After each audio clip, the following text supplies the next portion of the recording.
इस पे चर्चा, आज से इसकी चर्चा की शुरुआत होने जा रही है। लेकिन दूसरी तरफ अब किस ढंग से झुकी हुई सरकार और उसकी वानगी दिखाई दे रही है, ये देखिए। अब आप देख लीजिए, टोटल पूरा देखिए जिस ढंग से चल रहा है। और संसद में लेकिन क्या हुआ है सुबह सुबह, जरा एक बार संसद को लेके आइए और लोकसभा में कैसे कह रहे हैं, थोड़ा मुस्कुराते हुए नजर आ रहे हैं यहाँ पे ओम बिरला, थोड़ा मुस्कुराते हुए नजर आ रहे हैं और कह रहे हैं ओम बिरला कि, और इनको लग रहा है कि चलो अब 2 बजे से विपक्ष ने बात मान ली है। लेकिन विपक्ष ने साफ साफ कह दिया। इस बीच उधर से सुप्रीम कोर्ट से खबर आ रही है, जरा सुप्रीम कोर्ट से क्या खबर है जरा बताइए। राजीव जी, खबर यह है कि सुप्रीम कोर्ट ने बहुत सख्त टिप्पणी करते हुए संकेत दिया है कि वो एक हाई पावर्ड कमेटी बनाने का आदेश देगी जो दिल्ली और अन्य राज्यों में हुई हिंसा की घटनाओं की जांच करेगा। जस्टिस सूर्यकांत की जो खंडपीठ थी उनकी अध्यक्षता वाली, उसने राजीव जी साफ तौर पर कहा कि जिस किसी ने भी ज्यादती की है और कानून को अपने हाथ में लिया है और जिसने भी अत्याचार किए हैं उन्हें कानून के दायरे में लाया जाना चाहिए।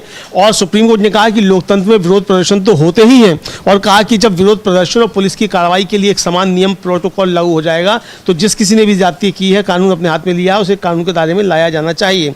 और ये भी कहा उन्होंने कि ऐसे आरोप हैं जिनसे अपराध होने का प्रथम दृष्टया मामला बनता है और जिसमें जो है गंभीर चोटें आई हैं, महिलाओं को भी आई हैं, वकीलों को आई हैं, मीडिया कर्मियों पर हमले हुए हैं। ये सारी बातें उन्होंने ये कही और ये बहुत एक तरीके से उसने सुप्रीम कोर्ट ने संकेत दिया है कि इन अपराधों की जांच के लिए एक हाई पावर्ड कमेटी बनाई जाएगी और जिसने भी ये किया उसको जांच के दायरे में लाया जाएगा। अब सवाल ये कि ये कमेटी बनेगी तो क्या अमित शाह भी इसके जांच के दायरे में आएंगे कि नहीं आएंगे, ये सुप्रीम कोर्ट का जब आदेश आएगा तब मालूम पड़ेगा। जी बिल्कुल। सुप्रीम कोर्ट के बारे में थोड़ा सा जो हम यहाँ तीनों हैं, हमारे कई दर्शक साथी हैं, सबका अब जो नज़रिया है थोड़ा बदला हुआ है। न्यायपालिका पर आंख बंद करके हम भरोसा करते थे, लेकिन अब वो भरोसा टूटा है, तोड़ा है। माननीय मिलॉर्ड्स ने तोड़ा है उन भरोसे को और ये यहाँ पर साफ दिखाई देता है। इसलिए कह रहा हूँ क्योंकि टिप्पणी कुछ और होती है, फैसले कुछ और आते हैं और ये वक्त ऐसा है कि जब संवैधानिक संस्थाओं पे हमला होने लगे, संवैधानिक संस्थाओं को वहीं उसी में रहते हुए दीमक की तरह वहीं के कर्मचारी, वहीं के लोग उसी को अगर खोखला करने लगे तो फिर बात आगे गले के आगे उतरती नहीं है। लेकिन सुप्रीम कोर्ट में सुनवाई चल रही है इस मसले पे, आगे क्या कुछ होता है आप तक हम पहुंचाएंगे। और इस बीच चलते हैं हम संसद भवन में। संसद में आज सुबह जब कार्यवाही संसद की शुरू हुई तो फिर क्या कहा ओम बिरला ने, जरा सुनिए। वो क्या है, खड़े होने की मुद्रा में पूरा रोड से। मेरा आप सबसे आग्रह है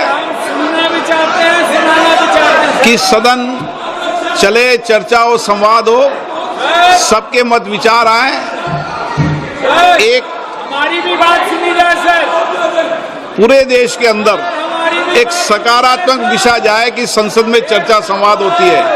इसलिए मेरा आपसे आग्रह है कि प्रश्नकाल में गतिरोध पैदा नहीं करें। माहौल तो बनाइए। चलिए, सदन की कार्रवाई आज 2 बजे तक के लिए स्थगित की जाती है। तो स्थगित कर दी गई कार्यवाही, प्रश्नकाल स्थगित कर दिया गया। अब 2 बजे से चर्चा होगी। लेकिन अमलेंदु जी, अभी राजीव जी कह रहे थे कि आखिर आज ओम बिरला साहब के चेहरे पर मुस्कुराहट है। थोड़ा ध्यान देना होगा, ये मुस्कुराहट तब दिखाई पड़ती है जब वो दाहिनी तरफ देखते रहते हैं और दाहिनी तरफ यानी यहाँ पर सत्ता पक्ष बैठा रहता है। और राहुल गांधी ने कहा भी था कि जब वो हमारी तरफ देखते हैं, हमसे मिलते हैं तो उनकी बॉडी लैंग्वेज कुछ होती है और जब वो प्रधानमंत्री से मिलते हैं, सत्ता पक्ष के लोगों से मिलते हैं, तब उनकी बॉडी लैंग्वेज कुछ होती है। तो वो दिखाई पड़ रही है ये सारी चीजें और प्रसन्न इसलिए भी दिख रहे हैं कि चलिए 2 बजे से अब चर्चा तो होगी, लेकिन प्रश्नकाल में नहीं, जरूरी जो मुद्दे हैं नहीं उठाए जा रहे हैं। और दूसरी बात यह कि जिस तरह से राज्य सरकारें यह एक वहां पर पोस्टर छपवाने की घोषणा कर रही थी उन प्रदर्शनकारियों के, यानी उनको एक तरीके से अपराधी और आतंकवादी जैसी श्रेणी में डालने की कोशिश कर रही थी। लेकिन एक रात के भीतर ही उनके फैसले बदलते हैं और सबको रिहा करने के, उनके खिलाफ सारे मुकदमे वापस लेने के आदेश जारी होते हैं। निश्चित तौर पर ये वो प्रदर्शन है, ये वो मार्च है और ये अब ये पता लग गया है कि जंतर मंतर से लेकर और प्रधानमंत्री का आवास तक शांतिपूर्ण प्रदर्शनकारियों को नहीं रोक सकता है। अमलेंदु जी, चाहे यहां पर सुप्रीम कोर्ट के भी ये फैसले आ रहे हो, आदेश आ रहे हो और हिदायतें आ रही हो। बिल्कुल समीर जी, सुप्रीम कोर्ट के फैसले और सुप्रीम कोर्ट की हिदायतें भी आंदोलन के बाद ही आ रही हैं। वरना तो जो है पहले तो कह दिया गया था हम पे टाइम ही नहीं है, अब टाइम भी है और उस पर फैसले भी आ रहे हैं, टिप्पणियां भी आ रही हैं, सब कुछ हो रहा है। तो ये समझा जा सकता है कि इस आंदोलन ने एक तरीके से झुकाया। लेकिन इस बीच कॉकरोच जनता पार्टी ने आरोप लगाया है कि सरकार जो है वो समझौते का उल्लंघन कर रही है। ये कॉकरोच जनता पार्टी का साफ तौर पर समीर जी आरोप है। बिल्कुल ये आरोप है कि उल्लंघन कर रही है। और कैसे उल्लंघन कर रही है? क्योंकि आज मंगलवार है, ये लिखित गारंटी उनको ये देनी थी सरकार को कि जो मामले जिनके खिलाफ दर्ज किए गए हैं उनके खिलाफ ये मामले वापस लिए जाएंगे, जिन पर एफआईआर है वो एफआईआर वापस होंगी, किसी के खिलाफ कोई कार्रवाई नहीं होगी और कुछ के खिलाफ ये वापस हो भी रहे हैं। लेकिन अभी भी बहुत लोगों के को अभी ये आरोप लग रहे हैं कि उनको हिरासत में रखा गया है, बंद किया गया है, उनके खिलाफ अभी केस लगाए गए हैं। एक और खबर आ रही थी अभी, आज हमने पढ़ा कुछ अखबारों में, ये रिपोर्ट थी कि सरकार का ये कहना है कि केवल उन मामलों में रिपोर्ट या एफआईआर वापस होगी जो सरकार की तरफ से या पुलिस की तरफ से दर्ज कराई गई हैं। कहीं व्यक्तिगत तौर पर अगर दर्ज कराई गई है तो ये नहीं होगी। अब व्यक्तिगत तौर पर किसने दर्ज कराई? उन पुलिसकर्मियों ने जो वर्दी नहीं पहने थे लेकिन छात्रों को वर्दीधारी लोगों से ज्यादा पीट रहे थे, या फिर किसकी ओर से दर्ज कराई गई है? तो लग रहा है कि ये सारी बातें हैं जिनको कहा जा रहा है कि ये सीजेपी भी कह रही है कि उल्लंघन किया जा रहा है, नहीं माना जा रहा है। लेकिन अब सरकार को यह समझना चाहिए कि अगर ये नहीं माना जाता है तो ये फिर आंदोलन एक बार फिर उठ खड़ा होगा, क्योंकि उन प्रदर्शनकारियों को प्रताड़ित करने की कोशिश है इन मुकदमों के जरिए जो इस प्रदर्शन में आए थे। और सबसे बड़ी बात यह कि उनको डराने और धमकाने की कोशिश है। बिल्कुल समीर जी, इनको डराने और धमकाने की कोशिश है। और ये डराने धमकाने की कोशिश इतना ही नहीं है, नए तरीके से मुकदमे लादने की भी कोशिश है। अब ये तो कह दिया गया है कि साहब जैसे बिहार में आया कि 26 जुलाई की शाम 6 बजे तक जो भी मुकदमे कायम हुए वो वापस दिए जाएंगे। लेकिन जो मुकदमे 27 जुलाई को कायम हो गए होंगे या 28 जुलाई को किए जाएंगे, उनका क्या करेंगे आप? यानी आप पुलिस को क्या है, वो किसी दूसरे से वो दर्ज करवा देगी मुकदमे? पुलिस खुद ही दर्ज कर लेगी, 28 जुलाई को दर्ज कर लेगी।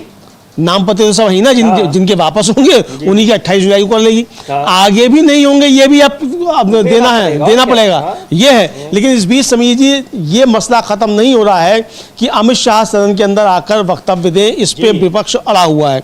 पवन खेड़ा है कांग्रेस के राज्यसभा सदस्य हैं, वो साफ तौर कह रहे हैं कि हम तो स्पष्ट तौर पर गृह मंत्री से कह रहे हैं कि आप आइए और सदन के अंदर आकर अपना वक्तव्य दीजिए। हम लोग सुन भी सकते हैं पवन खेड़ा, बिल्कुल उनको सुन भी सकते हैं। और पेपर लीक पर इतना हंगामा हुआ, शिक्षा मंत्री को जाना पड़ा, सब कुछ हुआ, लेकिन अमलेंदु जी पेपर लीक की घटनाएं भी नहीं रुक रही हैं।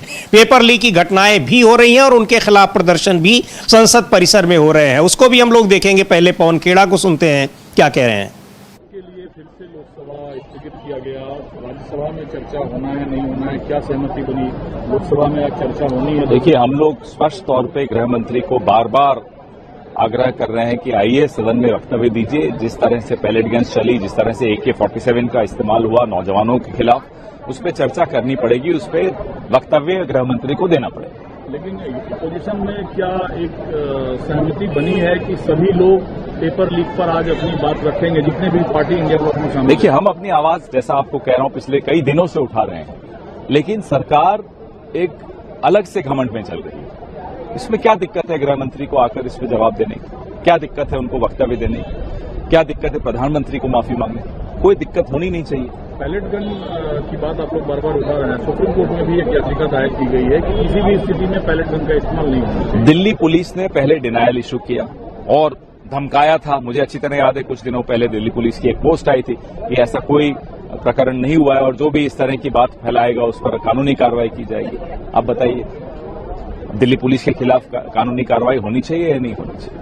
जिसने राजनीतिक क्लियरेंस दिया पैलेट गन चलाने का, क्या उसके खिलाफ कोई जवाबदेही उसकी बनती है या नहीं बनती? और इस प्रकरण में तो गृह मंत्री अमित शाह को आखिर ये जवाब देना पड़ेगा कि आखिर यहां पर दिल्ली पुलिस के लोगों ने क्यों ये कार्रवाई की थी और कौन लोग थे और क्यों की थी। ये जवाब, उससे ज्यादा गंभीर जवाब तो अमलेंदु जी ये है कि पैलेट गन से शांतिपूर्ण प्रदर्शनकारियों के ऊपर हमले कैसे हो रहे हैं। और दूसरी बात ये कि वहां पर दिल्ली पुलिस के साथ जो सादी वर्दी में और डंडे बरसा रहे थे, आखिर वो कौन लोग हैं? क्या ये कोई मिलिशिया है जिसका इस्तेमाल दिल्ली पुलिस अपने लिए कर रही है और कहीं उसको फंसे ना ना कानूनी पेच में ना फंसे, आखिर ये कौन लोग हैं, उनका जवाब, ये जवाब सबसे महत्वपूर्ण है। क्योंकि अगर ऐसा हुआ तो फिर एक पैरेलल पुलिस भी रहेगी, एक पैरेलल सेना भी रहेगी। आप कहीं भी लेकर उसको चलेंगे, कहीं उसकी कोई जवाबदेही नहीं होगी, कोई अकाउंटेबिलिटी नहीं होगी। बिल्कुल समीर जी, और ये पुलिस की वर्दी पहनकर चलेंगे।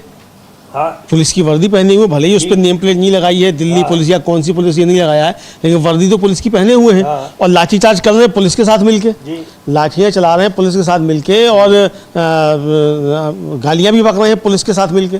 तो ये समीर जी, जो जिस तरीके से ये चीज़ें सामने आई हैं, अब इसको लेकर सुप्रीम कोर्ट भी कह रहा है कि भाई इसको बर्दाश्त नहीं किया जाएगा। अब कितना सुप्रीम कोर्ट क्या आदेश देगा ये आने वाला वक्त बताएगा, लेकिन सुप्रीम कोर्ट ये कह रहा है कि इसको बर्दाश्त नहीं किया जाएगा। समीर जी, अब देखते हैं क्या होता है। बिल्कुल, इस पर क्या होता है और क्या गृह मंत्री अमित शाह देंगे इस पर जवाब या नहीं देंगे, ये देखने वाली बात होगी। लेकिन विपक्ष उनसे जवाब लेने के लिए एक अड़ा हुआ है, एकजुट है। और इधर जो परीक्षा, वहां महाराष्ट्र में भी एक पेपर लीक हो गया, इधर उत्तराखंड में हो गया। इन सब विवादों के बीच, यानी जब पेपर लीक को लेकर पूरे देश में हंगामा मचा हुआ है, उस दौरान भी पेपर लीक की घटनाएं नहीं रुक रही हैं। उधर पंजाब में भी हो गया।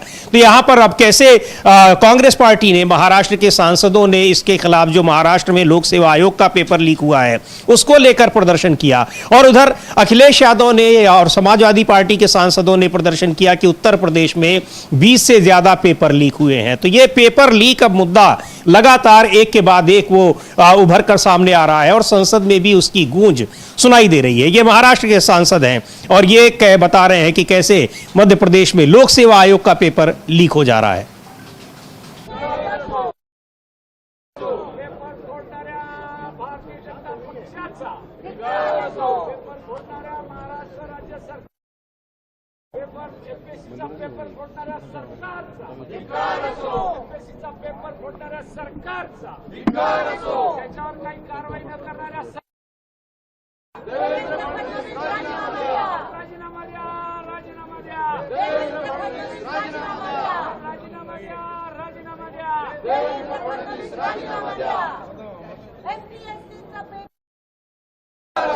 एमपीएससीचा पेपर फोडणाऱ्या महाराष्ट्र सरकारचा, टीईटीचा पेपर फोडणाऱ्या महाराष्ट्र सरकारचा, विद्यार्थ्यांचं आयुष्य लुटणाऱ्या सरकारचा पेपर फोड, राजीनामा द्या, राजीनामा द्या, या सरकारचं। तो ये वहां पर महाराष्ट्र के सांसद है, और वहां उत्तर प्रदेश में भी गई पेपर 20 से ज्यादा पेपर लीक की घटनाएं हुई हैं। उसको लेकर समाजवादी पार्टी के सांसदों ने प्रदर्शन किया, अखिलेश यादव भी प्रदर्शन में रहे। देखते हैं वो क्या कह रहे हैं, क्या आरोप लगा रहे हैं राज्य सरकार पर।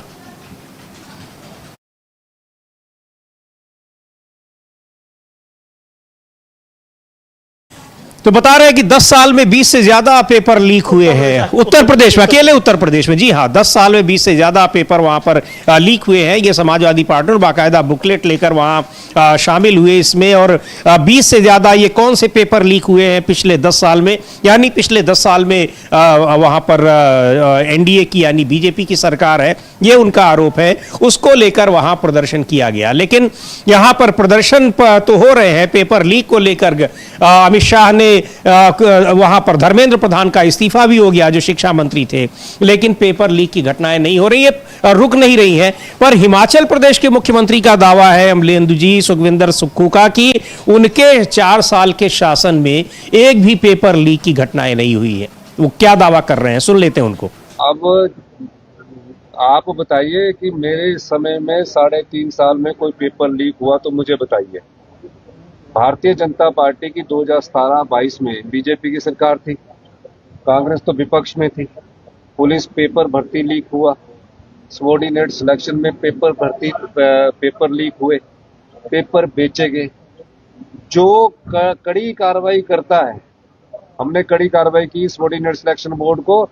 मैं मुख्यमंत्री बना ही था, मेरे पास इंफॉर्मेशन आई, मैंने भंग कर दिया। ये होती है कर्तव्य निष्ठा, जो हम अपने कर्तव्य का निर्वाह करते हैं। जब रिज के मैदान पर मैंने शपथ ली थी कि कर्तव्य निष्ठा और सत्यनिष्ठा से प्रदेश की सेवा करूंगा, तो उस समय कर्तव्य निभाने का समय आया, तो मैंने चौथे महीने में सबॉर्डिनेट सिलेक्शन बोर्ड भंग कर दिया। और उनको जो जेल की सलाखों के पीछे आज भी है, जो पेपर लीक करने वाले। एक भी पेपर मेरे समय अगर कहीं लीक होने की खबर भी आती तो मैं दावे के साथ कह सकता था कि उनको जेल की सलाखों के बीच में मैं भेजता। नड्डा जी को जो इन्फॉर्मेशन दी है, गलत इन्फॉर्मेशन इनके जो यहाँ है, उन्होंने जो बीजेपी के यहाँ जो बड़े नेता है उन्होंने गलत इन्फॉर्मेशन दी है। और मेरे से एक सवाल और पूछ रहे हैं पिछले विपक्ष के नेता कि आप पेपर लीक पर आपने क्या कार्रवाई की। उल्टा चोर कोतवाल को डाल रहे हैं और मुझे बोलते हैं झूठ बोल रहे हैं। सबसे बड़े झूठे तो आप है। पेपर लीक आपके समय में हुई, पुलिस पेपर भर्ती लीक आपके समय में हुआ, पेपर बिके आपके समय में, पेपर सबऑर्डिनेट सिलेक्शन बोर्ड में आपके समय में। तो ये बात कहकर गलत बात की है। तो ये नड्डा जी को पूरी इंफॉर्मेशन नहीं थी। तो ये वहां पर दावा कर रहे हैं कि कोई पेपर लीक नहीं हुआ और नड्डा जी बिना इंफॉर्मेशन के बात कर रहे हैं। ये भी आरोप लगा रहे हैं सुखविंदर सुक्खू, हिमाचल प्रदेश के मुख्यमंत्री हैं, उनका ये कहना है। बहरहाल यहाँ पेपर लीक के मामले लगातार कई जगहों से आ रहे हैं, पहले भी आए हैं और उसको लेकर अब एक बड़ा माहौल बना हुआ है। शिक्षा मंत्री को, देश के शिक्षा मंत्री को इस्तीफा देना पड़ा है। कई दूसरे राज्यों से भी अभी भी लीक की घटनाएं सामने आ रही हैं। उसके लिए पेपर लीक को रोकने के लिए ही संशोधित कानून में संशोधन किया जा रहा है, जो प्रस्ताव लेकर सरकार आई भी है और उस पर आज चर्चा भी होनी है। इसके अलावा सवाल ये उठ रहा है कि पेपर लीक को लेकर कानून तो बने रहे हैं, अब उसमें आप 4 पॉइंट का संशोधन भी कर देंगे तो कितना फर्क पड़ जाएगा। कीर्ति आजाद को सुनेंगे हम लोग क्या कह रहे हैं, लेकिन उससे पहले जिस तरीके से धर्मेंद्र प्रधान का स्वागत कल किया गया उसकी चर्चा हम लोगों ने अपने इस कार्यक्रम में भी की थी, बाद में भी उसकी चर्चा हुई थी, काफी ज्यादा उसकी चर्चा हो रही है। उसको लेकर राहुल गांधी ट्वीट कर रहे हैं। वो ट्वीट, उसमें क्या कुछ उन्होंने लिखा है वो देखने लायक है और उससे ये पता लग रहा है कि आखिर पेपर लीक रोकने को लेकर सरकार गंभीर कितनी है। कल मनोज झा ने भी यही सवाल उठाया था अमलेंदु जी कि कोई कानून की कमी थोड़ी है, कानून तो बना हुआ रखा था, कानून को अमल में लाने की कमी है। आप उसमें सजा अगर 10 साल है तो 2 साल आप बढ़ा देंगे तो नहीं रुक जाएगा। 10 साल की सजा अगर आप दिलवाएंगे तब रुकेगा। समीर जी, दफा 302 में उम्र कैद की सजा है। क्या कत्ल रुक गए? रुक गए हैं, बिल्कुल। अब उसको आप फांसी की बजाय डबल फांसी कर दीजिए, फंदे पे लटकाने की बजाय आग कुछ भी कर दीजिए। जो भ्रष्टाचार का सिस्टम है उसको रोकना पड़ेगा, पूरा का पूरा सिस्टम। और जिस सिस्टम में ऊपर तक लोग लिप्त थे, अब धर्मेंद्र प्रधान जरूर चले गए हैं लेकिन अभी भी ऐसा नहीं है कि उस पूरे सिस्टम के सारे लोगों को हटा दिया गया है। राहुल गांधी लिख रहे हैं कि धर्मेंद्र प्रधान भ्रष्टाचार और भारत की बर्बाद एजुकेशन सिस्टम के प्रतीक हैं और हमेशा रहेंगे। उसी सिस्टम ने 26 बच्चों की जान ली और लाखों युवाओं को सड़कों पर उतरने को मजबूर किया। इस्तीफा भी नैतिकता से नहीं, युवाओं के आक्रोश से डर कर देना पड़ा और आज उसी व्यक्ति को संसद में बीजेपी माला पहना रही है।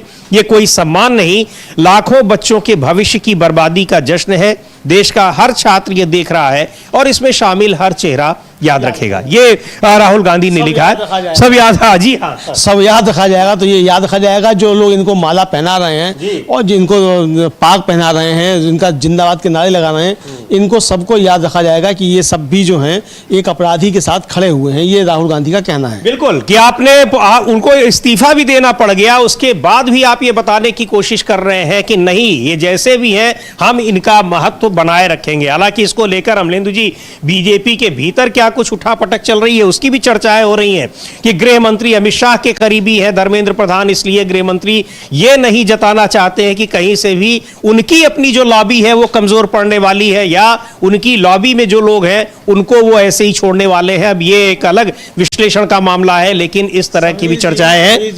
ऐसी तगड़ी लॉबी अडवाणी जी की भी एक समय में हुआ करती थी और अब अडवाणी जी की तरह धोती पहनने लगे हैं अमित शाह जी। खूब उनका वायरल हुआ कि धोती आप पहने हुए, असम की है कि बंगाल की है, क्या क्या लोग सब पूछ रहे हैं। लेकिन समीर जी, लॉबी उनकी भी होती थी, सुषमा स्वराज, शिवराज सिंह चौहान, ये सब उसी लॉबी के हुआ करते थे, वसुंधरा राजे सिंधिया। और अब वो मोदी जी आए तो लॉबी कहाँ चली गई। तो ऐसी लॉबी जो होती है समीर जी, वो लॉबी पीछे छूट जाया करती हैं और बुरा हाल हुआ करता है। तो ये शुरुआत एक तरीके से हो गई है। लेकिन समीर जी, आज तो जो है ये पूछा जा रहा है कि गृह मंत्री की तो छोड़िए, प्रधानमंत्री कहाँ है। हाँ, बिल्कुल। और सदन में जैसे ही पूछा गया प्रधानमंत्री कहाँ है, तुरंत सभा विसर्जित। जब विजुअल भी हम लोग देख सकते हैं कि जब केसी वेणुगोपाल ने पूछा ये कहाँ है प्रधानमंत्री। जी बिल्कुल। और जैसे हम लोगों ने पिछले 2 दिन से लगातार देख रहे थे कि जैसे ही मल्लिकार्जुन खड़गे नाम ले रहे हैं कि भाई छात्रों पर जो कार्रवाई हुई उस पर चर्चा हो, तुरंत राज्यसभा की कार्यवाही स्थगित। उसी तरीके से यहाँ भी जैसे ही पूछा गया कि प्रधानमंत्री और गृह मंत्री है कहाँ, तुरंत सदन की कार्यवाही स्थगित हो गई। तो क्या जानकारी नहीं है? और जानकारी नहीं है तो जानकारी लेकर सदन को देनी चाहिए, ये स्पीकर का काम है। सुन लेते हैं, देखते हैं क्या कुछ हुआ, कैसे जब प्रधानमंत्री और गृह मंत्री के बारे में सदन ने जानना चाहा तो फिर स्थगित कर दी गई कार्यवाही।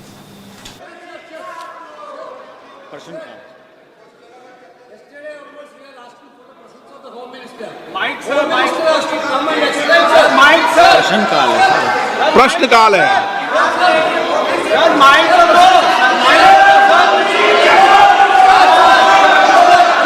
आप क्या चाहते हैं?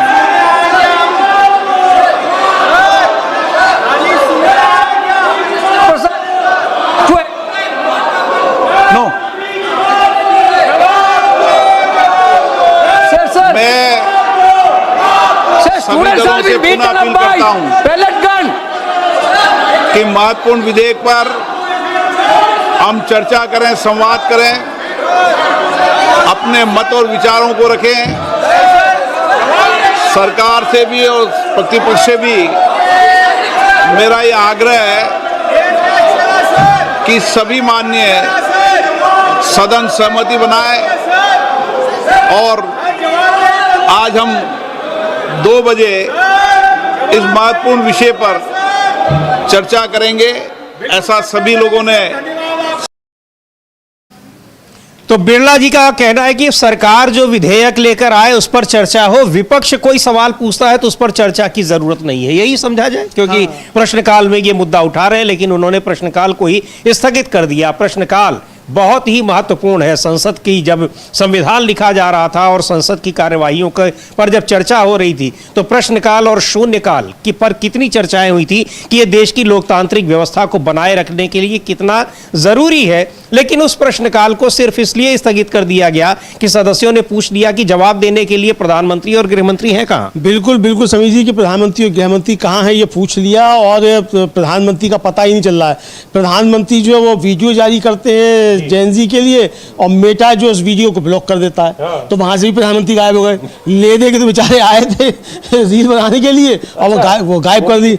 लेकिन फिर वो कार्रवाई हुई, तुरंत खड़ाया गया, तो फिर मेटा ने कहा वो गलती से हो गया था। अब ऐसे गलती से हुआ तो प्रधानमंत्री का वीडियो जो गलती से मेटा डिलीट कर दे रहा, फिर उसको रिस्टेट भी कर रहा बाद में जब सरकार खड़खड़ा रही है। तो ये समीर जी हुआ। लेकिन समीर जी प्रधानमंत्री की रील्स और उनके वीडियो को मतलब वो हल्के में ले रहा है, भाव नहीं दे रहा है, हल्के में ले रहा है, यूं ही बना रहे हैं, यूं ही बना रहे हैं। लेकिन समीर जी जब प्रधानमंत्री का आवास घेरा था राहुल गांधी ने और वहाँ खूब खींचातानी हुई थी, प्रियंका गांधी भी गिरफ्तार की गई थी, तो वहाँ उनके पैर का अंगूठा उखड़ गया, नाखून अंगूठे का नाखून जो है वो उखड़ गया।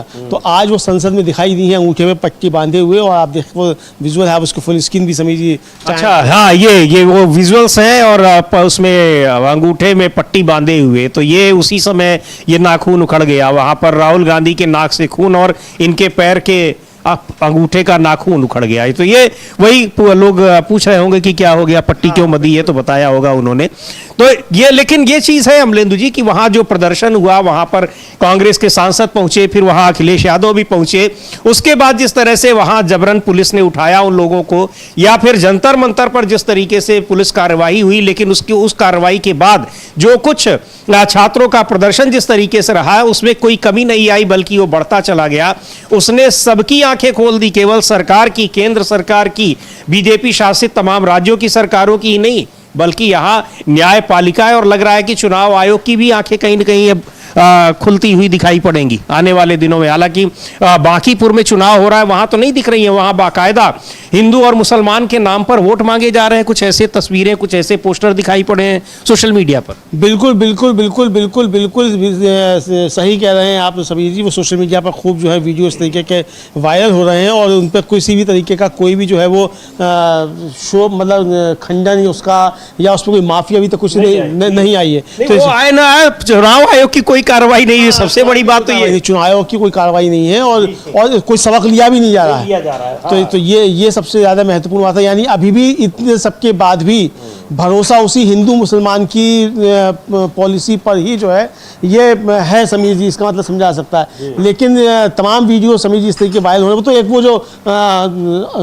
वहाँ की जो सांसद हैं उड़ीसा की ही, उनकी बेटी जो है अर्चिता सारंगी, उसने जिस तरीके से किया पोस्ट ऑफ उसको, फिर उसने जो कहा कि तो हमें मालूम तुम्हारी माँ को जो है कहोगे ये और ये डिलीट नहीं होगा, ये भी उसने कहा। तो इस तरीके से असम के एक मंत्री जो हैं उनकी बेटी जो है वो प्रधानमंत्री मोदी के लिए अब शब्दों का प्रयोग कर रही है, और यहाँ पे भक्तजन जो हैं वो सोशल मीडिया पे डाल रहे हैं कि देखो ये जैन जी जो कैसे गालियाँ दे रही। लेकिन इन भक्तगण ने समीर जी कभी ये नहीं देखा, समीर जी 2011 से लेके अब तक की हमारी फेसबुक टाइमलाइन देख ली जाए, इन भक्तों ने हमें ही जो है रोज 4 किलो गालियाँ दी होंगी, मोदी जी को 2.5 किलो गालियाँ मिलती हैं। इन्हीं भक्तों ने कहा मुझको ही गालियाँ दी समीर जी, 4 किलो रोज गालियाँ। तो भाई ये गालियाँ जब आप बक रहे हैं तब समझ में नहीं आता ये आपको ही लौटेंगी। तो जो आपने किया है वो भुगत रहे हैं आप जी, जो बोया है वही पाएगा, तेरा किया आगे आएगा। तो जो बोया तुमने वही तुम्हारे सामने आ रहा है। अब तक जो थे दूसरों को गालियां दिलवाते थे, तब मोदी जी को गालियां लौट के पहुंच रही हैं, तो तुमको भी गालियां लौट के पहुंच रही हैं। तो अब भी सबक सीखने को तैयार नहीं हो, गालियां देना बंद करो। अभी भी आप देखिए भक्तगण गालियां अभी भी बकते हैं, तो ये गालियां लौट लौट कर आ रही हैं समीर जी। बिल्कुल, तो ये वो सारी चीजें हैं कि क्या कुछ वहां पर प्रदर्शनकारियों की जो आलोचना हो रही है वो आलोचना आखिर क्यों हो रही है और उनके पीछे क्या तर्क है, वो उनका गुस्सा है, उनकी नाराजगी है और उसको व्यक्त करने का उनका तरीका है। उसमें कुछ गलत है तो आप उसके खिलाफ कार्रवाई करिए, लेकिन प्रदर्शनकारी छात्र शांतिपूर्ण तरीके से अगर प्रदर्शन कर रहे हैं उन पर आप लाठी बरसाएंगे तो इसकी कानून अनुमति नहीं देता है। और अब यह सख्ती दिखाई पड़ रही है सुप्रीम कोर्ट की ओर से भी। हालांकि राज्य सरकारों ने मुकदमे वापस लेने शुरू कर दिए हैं, लेकिन राजस्थान से अभी खबर आ रही है कि वहां से किसी तरीके से अभी सरकार ने जो जिनके खिलाफ मुकदमे दर्ज किए थे अमलेंदु जी, वहां पर नहीं कोई वापस लेने की अभी खबर आई है। जो कॉकरोच जनता पार्टी के प्रवक्ता हैं आशुतोष रांका, उन्होंने ये दावा किया है, उनको हम लोग सुनेंगे। लेकिन इस विधेयक के जरिए जो जिस पर आज चर्चा अब 2 बजे होगी, उसके जरिए कैसे आप पेपर लीक को रोक पाएंगे, यह सवाल पूछा जा रहा है। और वो किसी कार्रवाई का हिस्सा कैसे हो सकता है? क्या पेपर लीक को लेकर कानून नहीं था? आपने भी बनाया था, लेकिन उसके बावजूद उस कानून के बनने के बाद बड़े पेपर लीक हुए हैं। जी, ये भी पूछा जाना चाहिए कि आपने जब 2024 में कानून बनाया था तो क्या अब तो आप कह रहे हैं कि अब कोई बच के नहीं जा पाएगा, जेल में सड़ जाएंगे? नहीं, तब कह रहे तो ठीक है, लेकिन तब जो आपने कानून बनाया था और अब जो आप कानून बना रहे हैं इसमें पहले तो अंतर क्या है ये बताइए। और तब जो आपने कानून बनाया था क्या वो पेपर ये लीग माफिया जो हैं इनको बचाने के लिए बनाया था? तो ये भी बता दो। बिल्कुल, अगर अब तुम्हारा अगर अब सही बना रहे हो तो तब क्या किया था तुमने? क्या किया था? वही सवाल पूछ रहे हैं कीर्ति आजाद, टीएमसी के सांसद हैं, सुन लेते हैं उनको। और यही सवाल कल पूछ रहे थे मनोज झा भी कि कानून बनाने से आप, उसमें कानून तो है ही है, आप उसमें 2 संशोधन अगर बढ़ा देंगे उससे आप पेपर लीक नहीं रोक पाएंगे। आपकी नीयत होनी चाहिए कि पेपर लीक रोकना है और नीयत के हिसाब से नीति बनेगी, तभी आप उसको रोक पाएंगे। वही सवाल पूछ रहे हैं कीर्ति आजाद भी, सुन लेते हैं उनको क्या कह रहे हैं। 2024 में भी बिल बना था। 2 जुलाई 2024 को प्रधानमंत्री ने कहा था कि हमने ऐसा बिल बना दिया है कि पेपर लीक होगा तो उस आदमी को जिंदगी भर तक जेल काटना पड़ेगा। ये क्या गारंटी सरकार देती है कि पेपर लीक नहीं होगा? इसके बाद आपने क्या किया? प्रावधान 10 लाख से 10 करोड़ कर दिए, 10 करोड़ के 20 करोड़ कर दिए, जेल कर दिया, उससे फर्क क्या पड़ता है? प्रश्न ये है कि यूपीएससी का क्यों नहीं लीक होता, कैट का क्यों नहीं होता, नीट का क्यों होता? नीट तो इन्होंने ही बनाया था। तो ये क्या गारंटी देते नहीं होगा? दूसरी चर्चा की बात कर रहे हैं, ये तो विधेयक है। विधेयक पे तो हर एक बार संसद में चर्चा होती है, अलग अलग विधेयक आते हैं, आप उसके ऊपर चर्चा करते हैं। हमारी चर्चा तो ये थी कि जिस प्रकार से निर्ममता से प्रशासन ने, पुलिस ने बच्चों और बच्चियों को मारा है, पेलेट गन जिसको छर्रा गोली बोलते हैं, चलाया है, उसके ऊपर चर्चा हो, जिससे कम से कम गृह मंत्री जवाब तो दे कि किसने आदेश दिए थे। यही काम जम्मू कश्मीर में जब एक बार छर्रा गोलियां चली थी, पैलेट गन्स चले थे, तो उस समय अंतर्राष्ट्रीय ये बहुत बड़ी एक मुद्दा बना था। यह भी बच्चों का मुद्दा अंतर्राष्ट्रीय बन गया है। तो सरकार के पास कोई जवाब नहीं होता, कहते हैं आप इसमें डिस्कस कीजिए। क्या गृह मंत्री इस पर जवाब देंगे? क्या एसओपी फॉलो किया? बैरिकेड के बाद में उनको रोकने के लिए बोला जाता है, माइक लगाया जाता है, बोला जाता है मेरे साथ में ये मैजिस्ट्रेट खड़े हैं, फलाना अधिकारी खड़े हैं, रुक जाइए। वाटर कैनन चलता है, उसके बाद टीयर गैस होता है, उसके बाद अंत में जब कुछ नहीं होता लाठी चार्ज, और फिर उसके बाद कोई चीज ली जाती है। तो कुछ तो माना तो है नहीं इन्होंने। केवल लोगों को बेवकूफ बनाना, झूठ बोलना, इसके अलावा और कुछ नहीं करना। तो ये किस तरीके से वहां पर कार्रवाई की गई पुलिस की, और सबसे बड़ी बात ये कि आप कानून बनाकर क्या करेंगे। जब आपने बनाया था तब भी कहा था कि जेल में सड़ा देंगे, अब भी आप कह रहे हैं जेल में सड़ा देंगे, तब भी नहीं सड़ा पाए और अभी नहीं। और जो मुख्य अभियुक्त रहा उसको आपकी सीबीआई जो जांच कर रही है वो 2 साल बाद उसको क्लीन चिट दे रही है। तो कानून बनाने की बात कहना सीधे सीधे लोगों को भ्रमित करना ही है, ऐसा कहना है कीर्ति आजाद का। और इसके जरिए कोई मंशा आपकी नहीं है कि पेपर लीक को रोक दिया जाए, क्योंकि पेपर लीक का जो सिस्टम है, आप उस सिस्टम को जब तक खत्म नहीं करेंगे तब तक पेपर लीक की घटनाएं नहीं रुकने वाली हैं। लेकिन यहां जिस तरीके से तमाम केस वापस लिए जा रहे हैं, यह दिखाई पड़ रहा है कि ये जो जेन ज़ी है, युवाओं का जो आंदोलन रहा है, वो आंदोलन कितना असरदार रहा है। लेकिन कुछ जगहों पर अभी भी सरकारें उससे चेत नहीं रही हैं। राजस्थान में आशुतोष राका जो कांग्रेस जनता पार्टी के सदस्य है, प्रवक्ता है जी, सभी जी उनको नाका को भी हम सुनवाएंगे। लेकिन इस बीच एक बड़ा जो है आदेश आ गया है सुप्रीम कोर्ट का, और सुप्रीम कोर्ट ने आदेश दिया है कि विरोध प्रदर्शन के दौरान का सारा CCTV footage, drone footage, body burn कैमरों का फुटेज, वायरलेस कम्युनिकेशन रिकॉर्ड और पीसीआर कॉल सुरक्षित रखे जाएं। ये दिल्ली हाईकोर्ट जैसा आदेश है, दिल्ली हाईकोर्ट से ज्यादा भयंकर है, उससे कठोर है, क्योंकि उसमें तो बॉडी बर्न फुटेज और कैमरों का फुटेज, वायरलेस कम्युनिकेशन और पीसीआर कॉल का उसमें जिक्र नहीं था। यहाँ सुप्रीम कोर्ट ने साफ तौर पर कहा है कि विरोध प्रदर्शन के दौरान का सारा CCTV footage, drone footage, body burn कैमरों का फुटेज, वायरलेस कम्युनिकेशन रिकॉर्ड और पीसीआर कॉल सुरक्षित रखे जाएं।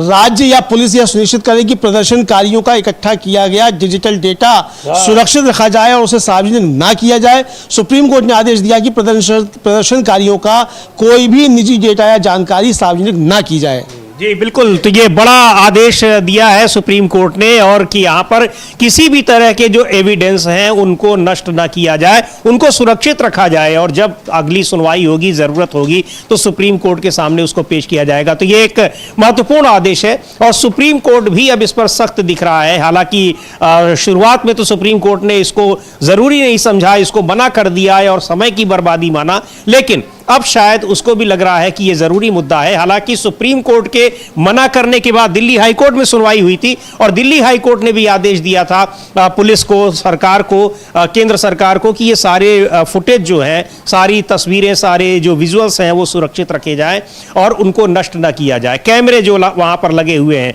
ठीक है या नहीं है, उन सब का रिकॉर्ड, स्टेटस को मेंटेन किया जाए और सारा कुछ वहां पर सुरक्षित रखा जाए एविडेंस के लिए। तो ये सख्ती दिखाई पड़ रही है, लेकिन राजस्थान सरकार ने अभी भी उन लोगों के खिलाफ केस वापस नहीं लिए हैं, उन प्रदर्शनकारियों के खिलाफ जिनके खिलाफ केस दर्ज किए गए थे। आशुतोष राका क्या कह रहे हैं, कांग्रेस जनता पार्टी के प्रवक्ता, सुनते हैं उनको। हमारी प्रेस कॉन्फ्रेंस के बाद अभी कुछ देर पहले बिहार सरकार ने जितने भी छात्रों के खिलाफ एफआईआर्स की थी उन्हें विड्रॉ कर लिया है, और जहां तक अभी हमें बताया गया है बंगाल में भी सारी एफआईआर्स विड्रॉ की जा रही है। हम केंद्र सरकार से और तमाम राज्य सरकारों से ये मांग करते हैं कि आप छात्रों को टारगेट ना करें, युवाओं को टारगेट ना करें, अपना जो एग्रीमेंट था 25 जुलाई का उसे ऑनर करें। अभी कुछ देर पहले राजस्थान की हमारी कोर टीम के कई लोगों के घर पे पुलिस लगातार पहुंच रही है, उन्हें कॉल करके परेशान कर रही है। तो हम राजस्थान पुलिस से भी निवेदन करते हैं कि आप हमारे बच्चों को परेशान करना बंद करें। तमाम जो राज्य हैं, आपकी केंद्र सरकार से जो भी बातचीत हुई है उसे ऑनर करें, वरना फिर से हमें प्रोटेस्ट पे उतरना होगा। हम उम्मीद करते हैं कि केंद्र सरकार जो भी हमारा रिटर्न एग्रीमेंट था, जो कल तक हमें मिलना था, उसे भी जल्द रिलीज करेगी and we can finally close this chapter. तो ये वहां पर राजस्थान में लोगों को अभी भी उनके खिलाफ जो एफआईआर दर्ज हुई है उनको वापस नहीं लिया गया है, उनको प्रताड़ित किया जा रहा है, उनको हिरासत में रखा गया है, ये कहना है, गिरफ्तार किया गया है, ये आशुतोष राका कह रहे हैं, सीजेपी के जो प्रवक्ता हैं।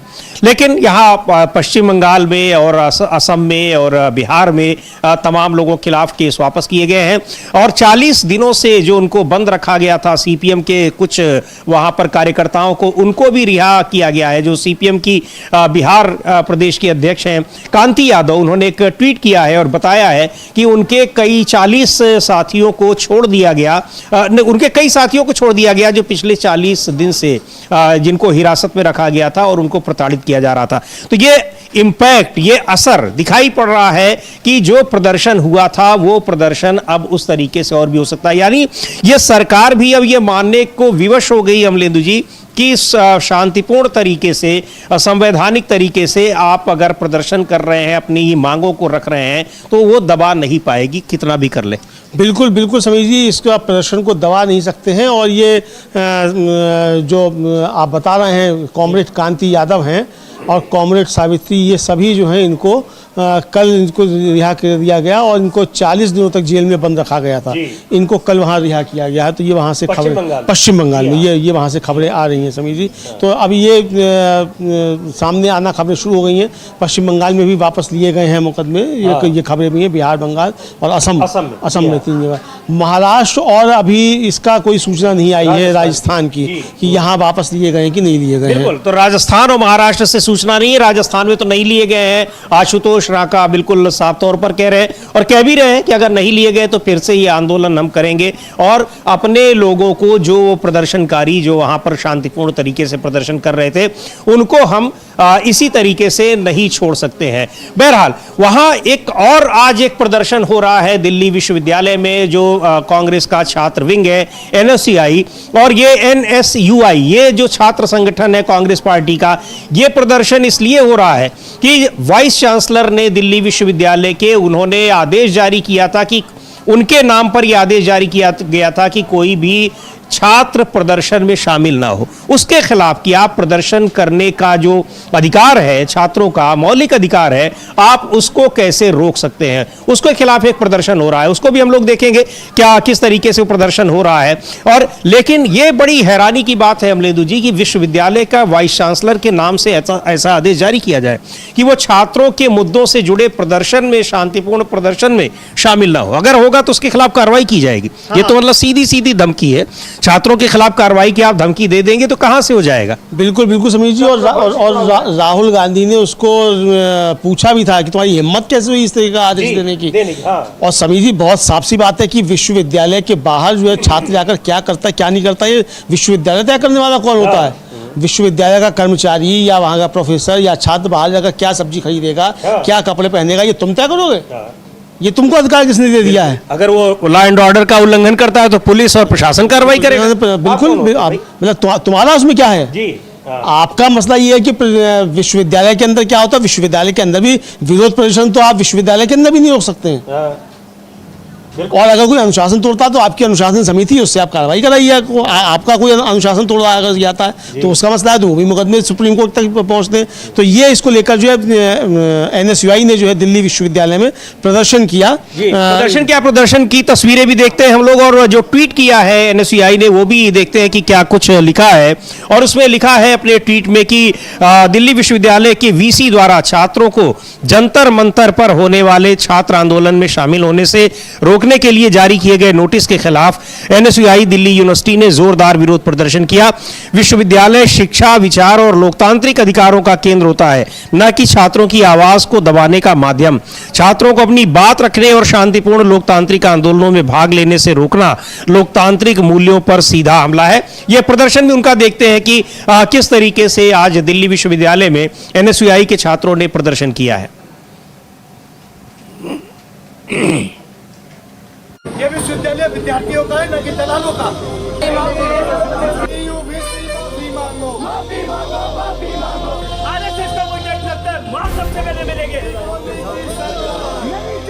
यहाँ पर ये दिल्ली विश्वविद्यालय में प्रदर्शन किया कि आप छात्रों के ये लोकतांत्रिक अधिकारों को कैसे आप उसको रोक लगा सकते हैं, ये बड़ा सवाल है। विश्वविद्यालय के वाइस चांसलर इसके लिए कि वो किसी प्रदर्शन में हिस्सा ले या ना ले, आप उसको कैसे रोक सकते हैं। और ये भी कैसे आप कह सकते हैं कि दबाव डाल सकते हैं कि किस प्रदर्शन में या किस कार्यक्रम में वो जाएं। ये उनकी इच्छा पर होता है कि वो कहाँ जाए कहाँ ना जाए, विश्वविद्यालय की गतिविधियों के बाहर, विश्वविद्यालय के परिसर के बाहर। तो ये आप कैसे कर सकते हैं? एक तरीके से ये जो विश्वविद्यालयों के भीतर तानाशाही लादने की कोशिश है, ये उसका नमूना था जो आदेश जारी किया गया था अमलेंदु जी। हालांकि फायदा कुछ नहीं हुआ, बहुत सारे विश्वविद्यालय के छात्र वहां गए और उन्होंने प्रदर्शन में हिस्सा भी लिया। बिल्कुल समीर जी, प्रदर्शन में छात्रों ने हिस्सा भी लिया और एक तरह से देखा जाए समीर जी, जो इसकी SFI की जो दिल्ली यूनिट थी उसने तो बहुत तगड़ा वहाँ मोर्चा जमा के जनता मंता पर रखा। खासतौर से वो जो वायरल हुए सबसे ज़्यादा 56 इंच का छोटा बंदर भाग नरेंद्र और RSS की चड्डी उतारो, ये सब नारे होते ये SFI के ही दिल्ली यूनिट के थे। और उनकी एक जो नेत्री है शारण्या वर्मा, वो तो बहुत ज़्यादा उस पर मतलब वायरल हुई। नेहा के बाद अगर कोई इस आंदोलन में वायरल हुआ इतना ज़्यादा तो वो शारण्या वर्मा थी, वो SFI दिल्ली यूनिट की। और वो जब एक उनकी SFI की एक छात्रा पे एक महिला पुलिस अधिकारी जो लाठी चलाती है, वो शारण्या वर्मा दौड़ पड़ी उस महिला पुलिस अधिकारी के ऊपर, उसको मतलब बैकफुट पर जाना पड़ा महिला पुलिस अधिकारी को। तो ये सब दिल्ली यूनिवर्सिटी के ही छात्र थे जिन्होंने वहाँ सब लगा के रखा। और KYS जो था वो दिल्ली यूनिवर्सिटी का ही छात्र संगठन है, उन्होंने पूरा जनता मंतर पर लगा के रखा। यानी जनता मंतर का जो आंदोलन सजा के रखा वो JNU वो दिल्ली यूनिवर्सिटी के छात्रों ने ही पूरा सजा के रखा। बाद में देश भर के छात्र आए, लेकिन 35 दिन तक जो सजा के रखा वो JNU दिल्ली यूनिवर्सिटी के छात्रों ने ही रखा।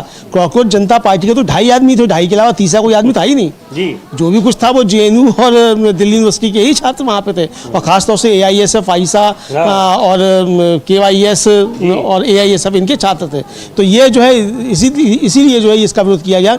और फिर उसमें जान पड़ गई जब कांग्रेस सेवादल और NSUI के कार्यकर्ता भी जनता मंतर पर पहुंच गए जाके, तो उसमें और एक जान पड़ गई। जी हाँ, बिल्कुल। तो इस आदेश का कोई प्रभाव नहीं पड़ा, लेकिन इस आदेश के जरिए ये बता दिया कि कैसे वो विश्वविद्यालय में एक तानाशाही व्यवस्था लाने की कोशिश कर रहे हैं, डरा कर धमकाकर, यानी छात्रों को डर दिखाकर, भय दिखाकर। लेकिन ये सारी चीजें, ये सारी तिकड़में, कहीं कोई इनसे कोई फायदा नहीं हुआ। ये सब नाकाम रही छात्रों के प्रदर्शन के आगे।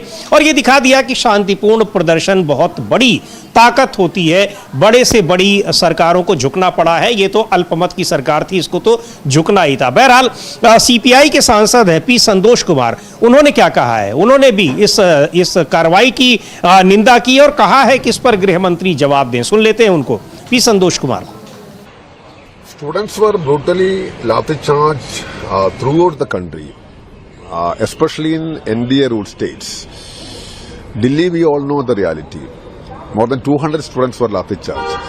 So there must be someone responsible for this.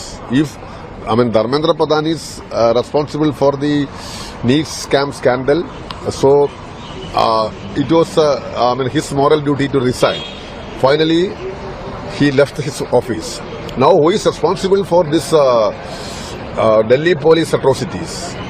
Home Minister, and the Home Minister come and explain this issue before the Parliament. This is our demand, and there is an agreement between the students and the government that no FIR will be registered against them. And कह रहे हैं P Santosh Kumar की पूरे देश में, खासकर NDA शासित राज्यों में छात्रों पर बेरहमी से लाठीचार्ज किया गया। इसके लिए कोई न कोई तो जिम्मेदार होगा ही। गृह मंत्री को संसद में आकर इस मुद्दे पर सफाई देनी चाहिए। यही हमारी मांग है। छात्रों और सरकार के बीच ये समझौता हुआ था कि उनके खिलाफ कोई FIR दर्ज नहीं की जाएगी, और अगर कोई उल्लंघन होता है तो वे विरोध करेंगे। हम अमित शाह से बयान की मांग करते हैं। उन्होंने कहा है कि छात्र सभी पदों से ऊपर हैं, अगर वे सच में ऐसा मानते हैं तो उन्हें आकर बयान देना चाहिए। ये कह रहे हैं P संतोष कुमार, CPI के सांसद हैं। यही मांग पूरा का पूरा विपक्ष कर रहा है। थोड़ी देर पहले पवन खेड़ा को भी हम लोगों ने सुनवाया था, अमलेंदु जी, कि कह रहे हैं कि आखिर सदन में आकर अमित शाह बयान क्यों नहीं दे रहे हैं, उनको बताना चाहिए। दिल्ली पुलिस तो खासकर उन्हीं के पास है। और जब पूछा गया सदन वहां पर लोकसभा में स्पीकर से कि आखिर गृह मंत्री और प्रधानमंत्री हैं कहां, तो बिरला जी ने कार्यवाही स्थगित कर दी। हाँ, तो बिरला जी ने कहा कर दी कि 2 बजे बात करेंगे, अभी बात मत कीजिए। और केसी वेणुगोपाल ने पूछा कि भाई बताओ कहाँ हैं। इधर समीर जी, आज जो है राज्यसभा भी जो है वो 2 बजे तक के लिए स्थगित कर दी गई है, चूँकि सदन में काफ़ी ज़्यादा हंगामा हो रहा था। विपक्ष मांग कर रहा था कि गृह मंत्री आकर जो है सफाई दें, अपना वक्तव्य दें जो छात्रों पर जुल्म किया गया। और जैसे ये मांग उठी वैसे ही जो राज्यसभा में बीजेपी के सदस्य थे वो हल्ला गुल्ला करने लगे। तो सत्ता पक्ष के भारी हंगामे के बीच सदन की कार्रवाई 2 बजे तक के लिए स्थगित कर दी। बिल्कुल, तो राज्यसभा और लोकसभा दोनों की कार्यवाही 2 बजे तक के लिए स्थगित है, लेकिन ये कार्यवाही भले ही स्थगित हो रही हो और 2 बजे चर्चा होगी लोकसभा में, तो जो उस पर पेपर लीक विरोधी अधिनियम में संशोधन विधेयक है, लेकिन यहाँ जो छात्रों के ऊपर बर्बरता पूर्वक लाठीचार्ज किया गया, उनको मारा पीटा गया है, आंसू गैस के गोले छोड़े गए, पैलेट गन से हमले किए गए हैं, उस पर गृह मंत्री अमित शाह के बयान की मांग पर विपक्ष अड़ा हुआ है। कब तक स्थगित करेंगे प्रश्नकाल और शून्यकाल? अमलेदु जी, ये सवाल है। बिल्कुल समीर जी, ये सवाल है। और इधर इस बीच खबरें बहुत आ रही हैं समीर जी। महाराष्ट्र में भी ट्रिपल इंजन की सरकार है, महाराष्ट्र में भी जो है वो मुकदमे वापस नहीं लिए गए हैं। रोहित पवार हैं, एनसीपी शरद पवार के विधायक, वो कह रहे हैं कि 1500 से 1800 छात्र जो यहाँ गिरफ्तार हैं और उनको छोड़ा जाए, तो जो कि समझौता हुआ था छात्रों के साथ उनको भी हम लोग सुन सकते हैं कि रोहित पवार आखिर क्या कह रहे हैं। जी बिल्कुल, रोहित पवार को सुनते हैं, एनसीपी के विधायक हैं, क्या कह रहे हैं। 1500 से ज्यादा छात्रों को वहां पर पकड़ कर रखा गया है, हिरासत में रखा गया है, अभी तक उनको नहीं छोड़ा गया है। सुन लेते हैं रोहित पवार को। महाराष्ट्र डीजी साहब मुलाकात ली है, क्या मांगती है, क्या कहेंगे? देखो, डीजी साहब से मैं वहाँ पे जाके उनको विनती करने के लिए गया था। यहाँ पे कामले साहब है, फहद अहमद हमारे साथ, हमारे पदाधिकारी है, उसी के साथ सौम्या जो सामाजिक कार्यकर्ता है वो यहाँ पे है। उन्होंने भी जो अधिकारी उनके सामने उनके विषय वहाँ पे प्रस्तुत किए। स्वप्निल है, रोहित दाहाल है, सचिन काकड़ है, अमीर काजी है, चेतन पाटिल, अंकुश राउत है, अर्जुन है, रोहन शेलार है। ये सब जो स्टूडेंट पदाधिकारी है या नेता है, उनके माध्यम से उन्होंने लोगों के हित के लिए, बच्चों के हित के लिए आज तक बहुत काम किया है। और ये आंदोलन जब बढ़ता गया तो बच्चों को जो अड़चन आती थी या कंफ्यूजन जो होता था, वो इन सब नेताओं ने, जो स्टूडेंट विंग के नेता हैं, उन्होंने वहाँ पे वो क्लियर किए। लेकिन आंदोलन होने के बाद अभी पता चला है करीबन 1500 तो 1800 बच्चों के ऊपर वहाँ पे एफआईआर किए गए हैं। सिर्फ मुंबई की मैं बात कर रहा हूँ। उसमें न एज देखा, कोई 15 साल का है, कोई 16 साल का है, कोई 17 साल का है, उनके ऊपर एफआईआर हुए। कोई एमएनसी कंपनी में काम कर रहे हैं, कोई अभी इंटरव्यू के लिए वहाँ पे जाने वाला है, किसी को पासपोर्ट निकालना है, कोई भारत के बाहर अच्छे यूनिवर्सिटी में सीखने के लिए जाने वाला है, कोई इंडिया में कॉलेज। सबके लिए पुलिस का जो सर्टिफिकेट लगता है, जो कैरेक्टर सर्टिफिकेट होता है, अगर उनके ऊपर ये एफआईआर होगा तो उनको दिक्कत आ सकती है। इसलिए इन सब बच्चों के तरफ से विनती करने के लिए हम आईजी साहब दाते साहब को मिलने के लिए हम सब वहाँ पे गए थे। उनको बोला कि ये पॉलिटिकल वहाँ पे आंदोलन नहीं था, ये सोशल आंदोलन था। इसीलिए कृपा करके आप ये जो भी वहाँ पे फोन किए जाते हैं, कि फोन ऐसे किए जाते हैं कि आपको पुलिस स्टेशन आना पड़ेगा, वहाँ पे आपको उपस्थित रहना पड़ेगा, फिर वो बच्चे डर जाते हैं। बहुत सारे बच्चों को अभी टेंशन आ रही है फ्यूचर के, क्योंकि ये आंदोलन सोशल इनिशिएटिव से वहाँ पे किया गया था। इसलिए एजेंडा लोगों को न्याय देने के लिए था, वो न्याय मिल गया। तो अभी एफआईआर रखने की क्या वहाँ पे जरूरत है, ऐसे हम सबका कहना है। उसी के साथ जो फोन किए जा रहे वो बंद किए जाए और जो एफआईआर किए वो पीछे लिए जाए।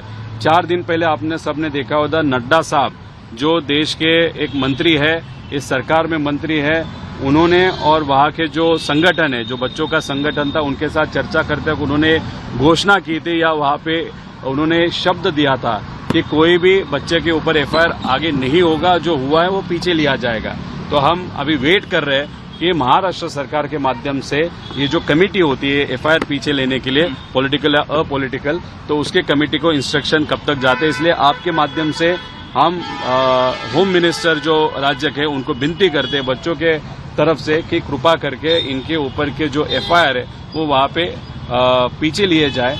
उसी के साथ दिल्ली में हमको जो पता चला है कि वहाँ पे स्टूडेंट विंग के कुछ बच्चे इकट्ठा के उन्होंने कुछ वहाँ पे घोषणा की है कि आगे 10 दिन में अगर इन बच्चों के ऊपर का एफआईआर वहाँ पे पीछे नहीं लिया गया तो बहुत बड़ा आंदोलन खड़ा हो सकता है। इसलिए महाराष्ट्र के होम मिनिस्टर साहब, सीएम साहब को और अधिकारी को हम विनती करते हैं कि बाकी राज्यों में क्या होता है उससे महत्वपूर्ण है अपने राज्य में आगे 5, 6, 7, 8 दिन में ये जो एफआईआर है वो पीछे लिए जाए, एक्सपीडाइट कर दिया जा सकता है। ये कमेटी को बोला जा सकता है कि इमीडिएटली आपने उस दिन, मतलब 18 तारीख, 19 तारीख, 20 तारीख और 21 तारीख, उन 3-4 दिनों में जो भी बच्चों के ऊपर एफआईआर किया गया है वो पीछे लिया जाए। धर्मेंद्र प्रधान तो वहाँ पर एफआईआर वापस लिया जाए और उसमें बहुत सारे छात्र हैं, वहाँ पर एमएनसीज में काम करने वाले लोग हैं और बता रहे हैं अमलेंदु जी कि केवल मुंबई में 1500 से ज़्यादा ऐसे लोग हैं, बाकी और पूरे राज्य में तो कितने लोग होंगे। तो इन सभी छात्रों के खिलाफ जो दर्ज मुकदमे हैं उनको वापस लिया जाए, ये बात कह रहे हैं रोहित पवार, एनसीपी के नेता हैं, विधायक भी हैं और मांग कर रहे हैं वहाँ के गृह मंत्री से कि ये छात्रों के भविष्य को ध्यान में रखते हुए, क्योंकि उन्होंने कोई अपराध नहीं किया है, वो अपनी मांगों को लेकर या उन मांगों के समर्थन में वो वहां उस आंदोलन में गए थे और ये उनका अधिकार है, वो जा सकते हैं, इसको आप नहीं रोक सकते। और अगर उसके लिए एफआईआर दर्ज की गई है वो एफआईआर वापस लिया जाए और आपने जो समझौता किया है उसकी शर्तों में भी ये शामिल है।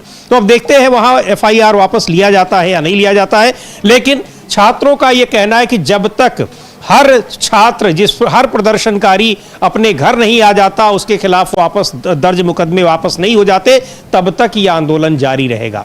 जो आइसा की अध्यक्ष हैं नेहा और जो वहाँ पर भूख हड़ताल पर बैठी रही 22 दिनों तक, उनको सुनते हैं क्या कह रहे हैं। कल वो पटना में थी और उन्होंने वहाँ से एक वीडियो जारी किया है और यही कहा है कि राज्य सरकारों से अपील की है कि जो समझौते के तहत दर्ज मुकदमे उनके खिलाफ वापस लिए जाएं और जिन लोगों को भी अभी जेल में रखा गया है उनको रिहा किया जाए। सुन लेते हैं नेहा को। आज 27 जुलाई है और मैं इस वक्त पटना में हूँ। कुछ ही घंटों पहले गृह विभाग से एक नोटिफिकेशन आया है, जिस नोटिफिकेशन में ये लिखा हुआ है कि आज यानी कि 26 तारीख से पहले जितने भी मुकदमे बिहार के छात्र नौजवानों पे हुए हैं उन सबको वापस लिया जा रहा है और तमाम छात्रों को रिहा किया जा रहा है। हम इस नोटिफिकेशन को भी वेलकम करते हैं। हालांकि ये नोटिफिकेशन आज बहुत प्रेशर डालने के बाद आया है, छात्रों के 30 जुलाई के कॉल के ऑलरेडी अनाउंस होने के बाद आया है, लेकिन हम वेट करेंगे ये नोटिफिकेशन फॉलो थ्रू हो, बिहार पुलिस हर एक छात्र को रिहा करे और जब तक छात्र रिहा नहीं होंगे 30 जुलाई का हमारा कॉल बिहार भर में जारी रहेगा। तो ये जो उनको सभी को रिहा करे और नहीं तो फिर ये आंदोलन जारी रहेगा तब तक और फिर इसके खिलाफ विरोध प्रदर्शन फिर शुरू होगा। 30 जुलाई तक की डेडलाइन भी दे रखी है। अब ये बड़ा चैलेंज है, लेकिन सवाल ये है अमलेंदु जी कि जब समझौता हो गया है फिर उसमें नानुकुर करने की कोशिश क्यों हो रही है। रोहित पवार भी कह रहे हैं कि फोन किया जा रहा है छात्रों के घर पर, छात्रों को, परिजनों को, यानी बाकायदा धमकाया जा रहा है कि अब दोबारा मत जाना, नहीं तो फिर जिंदगी बर्बाद कर दी जाएगी। इसी तरीके की धमकी भरे फोन आते हैं। बिल्कुल धमकी वाले फोन आते हैं समीर जी। वो तो एक उसका जो था मुंबई में पुलिस वाले का, वो तो वीडियो चूंकि वायरल हो गया, वो कह रहा 25 ग्राम पाउडर रख देंगे। एक अलग लेवल पे ही कहानी गढ़ रहे हैं कि वो तो लाइफ एकदम ही खत्म कर देने वाली। तो उसका तो वीडियो आ गया, लेकिन जिनके वीडियो नहीं आए वो क्या क्या कर रहे हैं। अब वो बताया जा रहा है कि साहब वो जो सीवान में जिसने AK-47 से चलाई गोली, तो वो तो था कहीं जा रहा था और भीड़ में फंस गया तो उसने गोली चला दी। तो नहीं तो ये मेंटल लेवल पुलिस कर्मियों का वहां हो चुका है कि भीड़ में फंस जाएंगे तो AK-47 चलाने लगे। अच्छा AK-47 लेके जा कहाँ रहा था भाई अकेला? उसको दे किसने दी AK-47 अकेला जाने के लिए? चीन के बॉर्डर पे जा रहा था कि पाकिस्तान बॉर्डर पे जा रहा था? क्या करने जा रहा था AK-47 लेके? लेकिन अमलेंदु जी वो SP ने उसको सस्पेंड कर दिया और सरकार कह रही है कि ऐसी कोई घटना ही नहीं हुई। कोई घटना नहीं, लेकिन ये सवाल पूछा जाता है कहीं डकैती डालने तो नहीं जा रहा था वो AK-47 लेकर? ये भी तो हो सकता है कि कहीं जा रहा था, कहीं कहाँ जा रहा था, ये भी बताओ कहीं कहाँ जा रहा था? डकैती डालने जा रहा था क्या? तो ये ऐसे तो उसका मूड खराब हो जाएगा तो फिर शुरू कर देगा वहां पे भीड़ में मरे लोग, उससे क्या फर्क पड़ा? अच्छा वो सीधी कर रहा है। अब दूसरे साथ में खड़े हुए जो है वो शायद DM होंगे, वो कह रहे हैं कि वो हवाई फायरिंग भी नहीं करनी चाहिए थी। अरे नहीं करनी चाहिए तो नहीं करनी चाहिए, तो तुमने सस्पेंड करने से क्या वो मुकदमा कायम हुआ उसके ऊपर कि नहीं हुआ? और क्या 307 का मुकदमा तो बनता ही है जब गोली चला रहा है तो।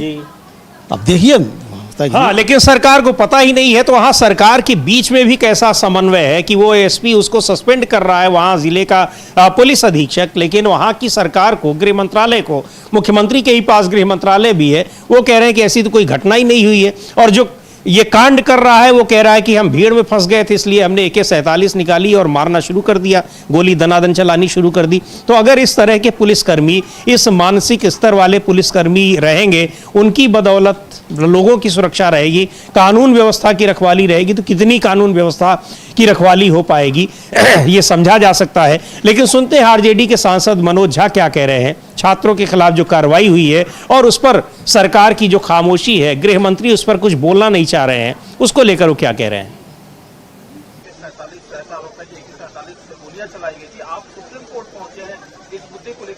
देखिए, एक व्यापक मुद्दे को लेकर के मैं गया हूँ एक राष्ट्रीय जनता दल के सांसद और एक दिल्ली विश्वविद्यालय के शिक्षक के रूप में, कि ये बर्बरता हमारे लोकतंत्र को शर्मसार करती है। हमने वो विजुअल्स देखे जहां AK-47 से शॉट्स दागे जा रहे हैं।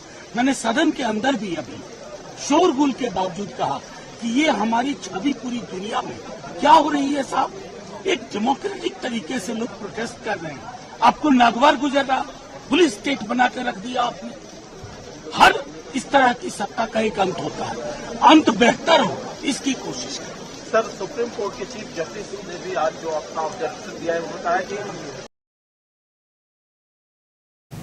तो ये यहाँ किस तरीके से छात्रों पर कार्रवाई की गई है, और अमित शाह गृह मंत्री नहीं जवाब दे रहे हैं, दिल्ली पुलिस उन्हीं के अधीन है, क्यों नहीं दे रहे हैं और कब तक नहीं देंगे, ये बड़ा सवाल है। लेकिन अमलेंदु जी, देना तो पड़ेगा ही जवाब, विपक्ष भी मांग रहा है और इधर जिस तरीके से मुकदमे वापस लिए भी जा रहे हैं, लेकिन कुछ नानुकुर भी की जा रही है, छात्रों को धमकाया भी जा रहा है, ये कार्यशैली भी सरकारों को बदलनी पड़ेगी, ये बिल्कुल स्पष्ट है। बिल्कुल समीर जी, ये एकदम स्पष्ट है, सरकारों को अपनी कार्यशैली बदलनी पड़ेगी, तानाशाही रवैया छोड़ना पड़ेगा, और तानाशाही रवैया नहीं छोड़ेंगे तो उसके दुष्परिणाम सामने आएंगे।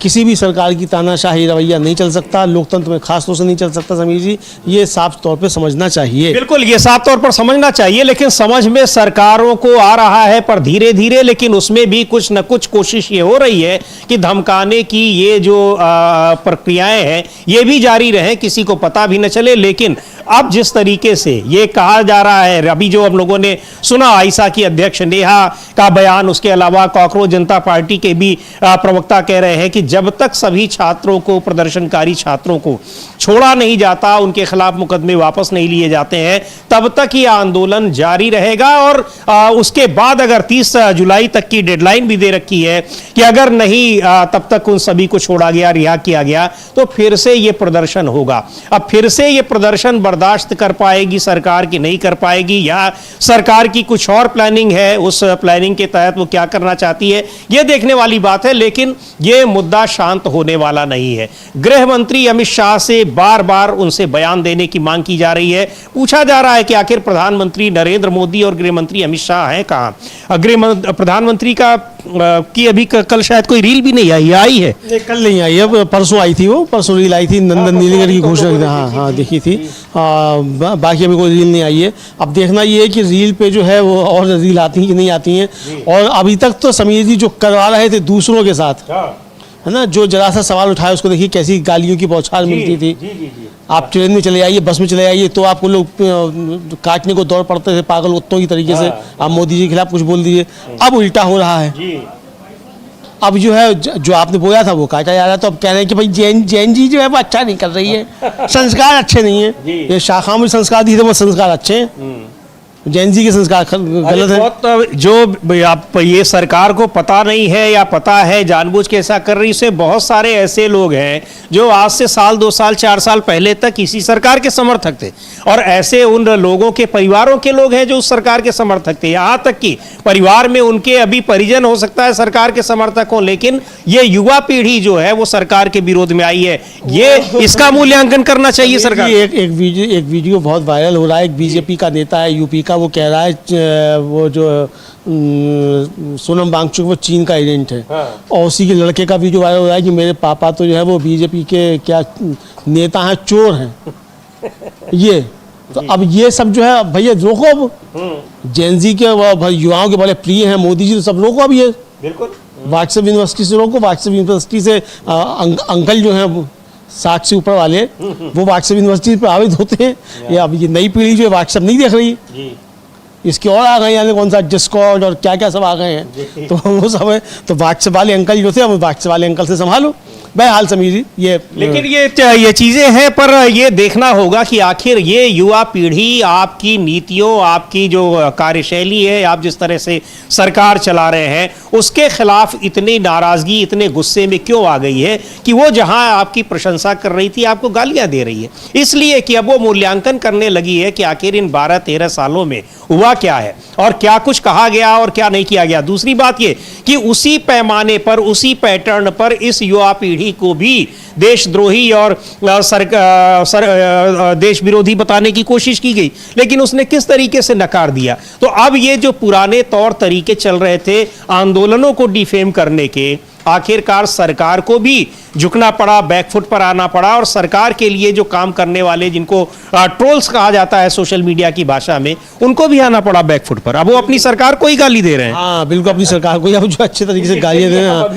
हाँ, तो अब ये सामने आने लगा है, मतलब सरकार को बैकफायर अब करने लगा है, ये साफ समझ में आता है। बिल्कुल इसको बैकफायर करने लगा है। लेकिन यहाँ अभी संसद में जिस तरह से अब 2 बजे उस लोकसभा में उस पर चर्चा होगी, जो पेपर लीक विरोधी कानून में संशोधन का बिल आया हुआ है, लेकिन विपक्ष का यह भी मानना है कि अमित शाह बयान देने के लिए संसद में कब आएंगे, और उसको लेकर पूरा का पूरा विपक्ष एकजुट है।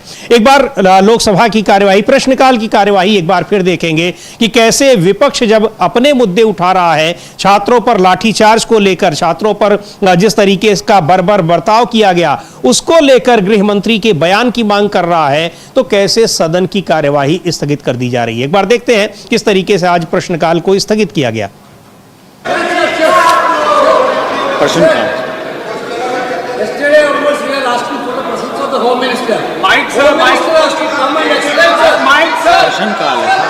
प्रश्नकाल है।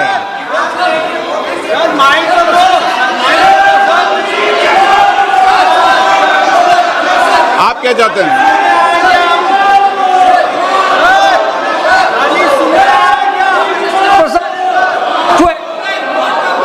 नो,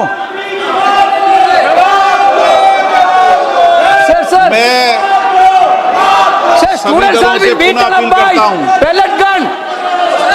कि महत्वपूर्ण विधेयक पर हम चर्चा करें, संवाद करें, अपने मत और विचारों को रखें। सरकार से भी और प्रतिपक्ष से भी मेरा यह आग्रह है कि सभी माननीय सदन सहमति बनाए और आज हम 2 बजे इस महत्वपूर्ण विषय पर चर्चा करेंगे, ऐसा सभी लोगों ने। तो ये जब चर्चा तो होगी, उस पर विधेयक पेश किया गया है और उस पर सहमति बन गई है, विपक्ष तैयार हो गया है, लेकिन छात्रों के ऊपर जो लाठीचार्ज किया गया, अत्याचार किया गया, और पुलिस के जो वहाँ पर पुलिस के साथ जो दूसरे लोग थे जो वर्दी में नहीं थे, उन लोगों ने जो जिस तरीके से लाठियां भाजी हैं, उनके बारे में कौन बताएगा, कौन जिम्मेदार है, ये जिम्मेदारी कौन लेगा। इस पर जब विपक्ष सवाल पूछ रहा है तो उस सवाल को पूछने की इजाजत नहीं है। गृह मंत्री यानी वहां पर उस पर कोई बयान नहीं देंगे। अब लगता है अभी बिरला जी को सरकार ने अनुमति दी है या नहीं दी है, क्योंकि तो कहते हैं पहले मैं सरकार से पूछ लूं, उसके बाद बताऊंगा। सरकार ने अनुमति 2 बजे से सदन में चर्चा कराने पे दे दी है बिल पर। जी हाँ। और कल बिरला जी कह भी रहे थे हम इस पे चर्चा करना चाहते हैं, यानी बिरला जी खुद सरकार हैं ये कहना चाहते थे। लेकिन समीर जी, आज तेजस्वी यादव ने बिहार में रोड शो किया है और उन्होंने साफ तौर पर कहा है कि अगर मुकदमे वापस नहीं हुए तो पूरे प्रदेश में फिर से प्रदर्शन होगा। तो हम लोग देख सकते हैं कि तेजस्वी यादव रोड शो के बाद क्या बात कर रहे हैं। जी, ये देखते हैं। एक रोड शो किया उन्होंने और यही कह रहे हैं कि जब सारे छात्रों पर मुकदमे नहीं वापस होंगे तो आंदोलन फिर होगा। और आंदोलन की यही बात नेहा भी कह रही है, यही बात रोहित पवार भी कह रहे हैं और मांग कर रहे हैं कि जब आपने ये आश्वासन दिया है, समझौता किया है, तो उसके बाद भी आप क्यों हिला हवाली कर रहे हैं। तो सुन लेते हैं तेजस्वी यादव को क्या कह रहे हैं।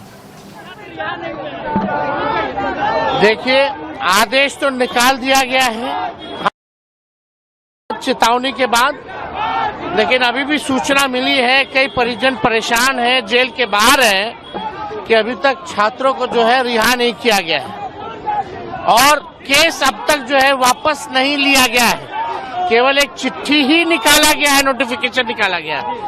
अगर कल शाम तक जितने छात्र हैं, छात्राएं हैं, अगर उनकी रिहाई नहीं होती है और कल तक सारे केस ऑफिशियली वापस नहीं लिए जाते हैं, नहीं तो अगर नहीं लिए जाएंगे तो 30 तारीख से सुबह 7 बजे से पूरा बिहार में प्रदर्शन जारी रहेगा।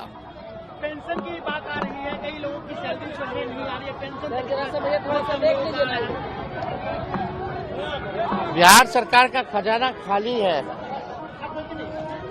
बिहार में भ्रष्टाचारियों ने, बेईमान रिटायर्ड अधिकारियों ने, बेईमान नेताओं ने, भाजपा के, जदयू के लोगों ने बिहार का खजाना लूट लिया है। तो पेंशन कहां से देंगे? महिलाओं को ये 1,90,000 कब दोगे? अपराधी भ्रष्टाचारी सरकार में फल फूल रहे हैं और छात्रों को, इनके नेताओं की इतनी हिम्मत, इनके मंत्रियों की इतनी हिम्मत कि बांकीपुर चुनाव कैंपेन के दौरान भी छात्रों को आतंकवादी कह रहे हैं, गुंडा कह रहे हैं। सबका हिसाब होगा। इस चंदा चोर जो है, ये जो वोट चोर है, इसका हिसाब करेगी। तो यहाँ आप अगर नहीं वापस लिया जाता तो फिर आंदोलन होगा। ये मामला बड़ा होता चला जा रहा है और जिस तरीके से कोशिश की कि यहाँ पर अभी तो हम कह देते हैं, लेकिन उसके बाद देखेंगे। और आप महत्वपूर्ण बात ये भी अमलेंदु जी कि आज मंगलवार को ही वो जो वादा किया गया था, जब ज्वाइंट प्रेस कॉन्फ्रेंस हुई थी जेपी नड्डा और जितेंद्र सिंह के साथ कांग्रेस जनता पार्टी के प्रवक्ताओं की, तो कहा गया था कि मंगलवार को इस पर लिखित ये आश्वासन दिया जाएगा। अब ये भी देखना है कि आज लिखित आश्वासन आता है कि नहीं, लेकिन जिस तरीके से बार बार ये तमाम जगहों से खबरें आ रही हैं कि चुनिंदा लोगों को छोड़ा जा रहा है और बड़ी संख्या में अभी भी छात्र जेलों में हैं और उनके खिलाफ मुकदमे अभी वापस नहीं लिए गए हैं, उसको लेकर लगता है कि सरकार भी कुछ न कुछ खेल कर रही है। आश्वासन तो दे दिया, अब लिखित आश्वासन ये देगी या नहीं देगी, और देगी भी तो वही जो एक डेडलाइन बना रखी है कि 26 तारीख तक जिनके खिलाफ मुकदमे दर्ज हुए हैं और जिनके खिलाफ मुकदमे दर्ज कराए हैं पुलिस ने, जिनके खिलाफ दूसरे लोगों ने दर्ज कराए हैं वो वापस नहीं होंगे। हाँ, जो पुलिस ने दर्ज कराए हैं वो वापस होंगे। और ये भी अभी केवल चिट्ठी जारी हुई है, वापस लिए नहीं गए। तेजस्वी यही कह रहे हैं कि अगर कल तक वापस नहीं लिए जाते हैं ये, तो फिर 30 जुलाई से फिर प्रदर्शन होगा। ऑफिशियली आपको ये मुकदमे वापस लेने होंगे, यानी कल आपको ये अपनी फाइलें चलाकर जो है अदालतों में दाखिल करना होगा कि ये मुकदमे वापस ले लिए गए। ये उसके साफ तौर पर कहना है। लेकिन समीर जी, इसी के साथ साथ मनीष तिवारी जिन्होंने आज लोकसभा में नोटिस भी दिया है, वो इस बात पर बड़ी चिंता जता रहे हैं कि कैसे कोई पुलिसकर्मी AK-47 लेकर छात्रों पर फायरिंग कर सकता है। इसको भी हम लोग सुन सकते हैं। बिल्कुल, ये तो हैरानी की बात है कि AK-47 से छात्रों के प्रदर्शन करने वाले छात्रों पर वो फायरिंग कर दे रहा है। सुन लेते हैं मनीष तिवारी क्या कह रहे हैं। पूर्व केंद्रीय मंत्री भी हैं, कांग्रेस के सांसद हैं और सुप्रीम कोर्ट के बड़े वकील भी हैं।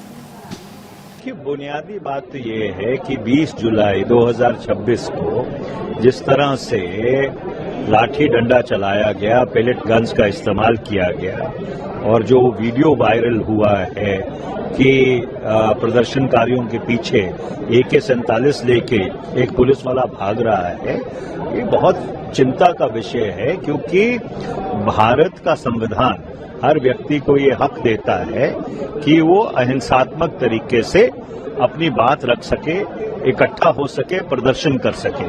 पर जब सरकार की तरफ से इतनी बर्बरता से उसको दबाने की कोशिश की जाती है, तो ये संसद का उत्तरदायित्व बनता है कि उसके ऊपर चर्चा करके उसकी कड़ी निंदा करें। तो ये हैरानी की बात है और कैसे हुआ इसकी जांच हो और इस पर बयान दे, सरकार बयान दे और जिम्मेदार अधिकारियों के खिलाफ कार्रवाई हो। क्योंकि यूं ही वो व्यक्ति वहां पर वो पुलिसकर्मी अमलेंदु जी AK-47 से फायरिंग नहीं कर देता है। तो पहली बात, वहां पर फायरिंग के लिए किसी मजिस्ट्रेट के आदेश के बिना कोई फायरिंग नहीं हो सकती है, ये कानून कहता है, ये नियम कहता है। वो ऐसे कैसे हुआ, और अगर हुआ तो उसको इसकी सजा दी जाए, उसको सीधे सीधे नौकरी से बर्खास्त किया जाए, क्योंकि फिर वो नौकरी करने लायक नहीं है। उसकी मन स्थिति, उसका मेंटल लेवल इस तरीके का नहीं है कि वो इतनी महत्वपूर्ण नौकरी कर सके। और उसके खिलाफ क्या कार्रवाई, केवल सस्पेंशन से काम नहीं चलने वाला। बिल्कुल बिल्कुल, केवल सस्पेंशन नहीं, मुकदमा हो, उस पर गिरफ्तारी हो, उसको जेल भेजा जाए। ये है, चूंकि उसने सीधे सीधे फायरिंग की है और जब एसएसपी साहब खुद कह रहे हैं कि उसको अधिकार नहीं है चलाने का, गलत चलाया है, तो आपने अब तक एफआईआर दर्ज क्यों नहीं कराई कि सरकारी हथियार लूट के भाग गया? भाई आप ये कराओ ना फिर। अगर आपकी अनुमति नहीं है और हथियार लेके जा रहा है, सरकारी उससे कर रहा है, तो आपको तो उस पर एफआईआर दर्ज करानी चाहिए थी, उसकी गिरफ्तारी करानी चाहिए थी। तो आप बता रहे हैं तो घिर गया था तो उसने चला दी, घिर जाएगा कहीं भी चला देगा, प्रदर्शन में घिर जाएगा तो गोली चला देगा। कमाल की बात है। वो जनता दरबार लगा हो एसपी का और आया हुआ वहाँ पे कोई बहस होने लगे तो चला देगा AK-47 से गोली। बिल्कुल बिल्कुल। तो अब ये चला देंगे इस तरीके से, तो मतलब इनको चलाने का अधिकार जो है वो मिल गया है, ये एक तरीके से समझाया। बिल्कुल। लेकिन यहाँ पप्पू यादव को सुन लेते हैं क्या कह रहे हैं, जो पूर्णिया से निर्दलीय सांसद हैं। वो जी सिर पे पट्टी बांधकर और जस्टिस लिखकर और जो छात्रों पे वहाँ गोली चली उसके खिलाफ जो थे वो बैनर लेकर पहुंचे, लाठी लेकर वो पहुंचे गांधी बनकर, यानी जो है। तो अब वो गेट पर ही तमाशा हुआ है, वो भी उसमें देखते हैं। वो देख लेते हैं और कह क्या रहे हैं वहाँ पर, किस तरीके से पहुंचे हैं संसद भवन में और क्या कह रहे हैं, सुन लेते हैं उनको।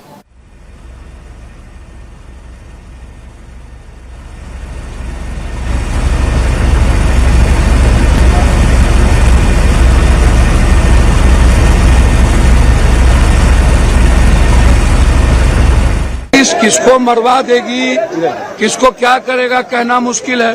और जब ये बच्चों को, छात्रों को नहीं छोड़ रहा है तो किसको बख्शेगा?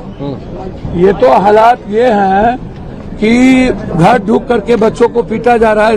अब हम लोग को डर है, 47 लेकर के जाना चाहिए ताकि लोग देखे कि किस तरीके से को अत्याचार कर रहा है, जुल्म कर रहा है, 47 से मार रहा है।